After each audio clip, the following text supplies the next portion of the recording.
पानी से नहाते हैं वो लिबास बदलते हैं, पानी से नहाते हैं वो लिबास बदलते हैं, जो पसीने से नहाते हैं वो इतिहास बदलते हैं। दोस्त, आज के दिन आपको हार्दिक अभिनंदन है। आज के दिन 14 अप्रैल भीमराव अंबेडकर जयंती। चलिए इनके बारे में कुछ बात करते हैं। जीवन भर जाति के नाम पर सहा अपमान, जीवन भर जाति के नाम पर सहा अपमान, फिर भी रच डाला देश का संविधान। पूरी दुनिया के लिए पथ प्रदर्शक बाबा साहेब को कोटि कोटि प्रणाम। सबसे पहले समाज के दलित, शोषित, पीड़ित, वंचितों के मसीहा महान युग पुरुष बाबा साहेब अम्बेडकर की जयंती के आप सभी को हार्दिक स्वागत है, अभिनंदन है।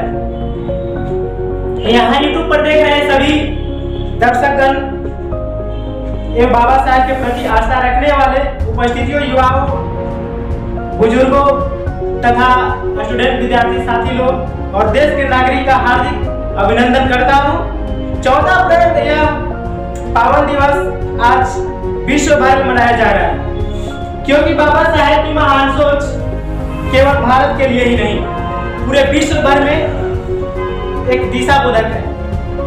विश्व के अनेक विकसित अमीर देशों में से महिलाओं को राजनीतिक अधिकार के लिए 20 वर्षों संघर्ष करना पड़ा।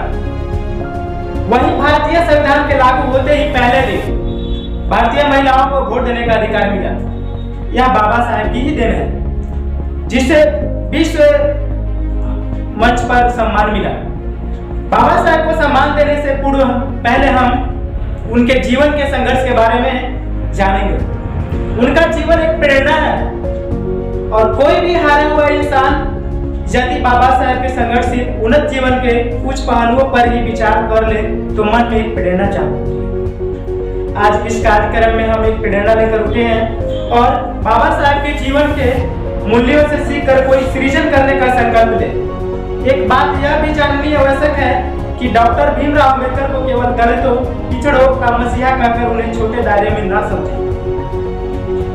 डॉक्टर भीमराव अंबेडकर युग पुरुष थे, जिनके कर्म, जिनकी सोच पूरी मानव जाति के लिए, पूरे विश्व में दलितों, पिछड़ों के लिए प्रेरणा और उम्मीद थी। हिंदू राष्ट्र में जन्मे एक ऐसे परिवर्तनशील क्रांतिकारी थे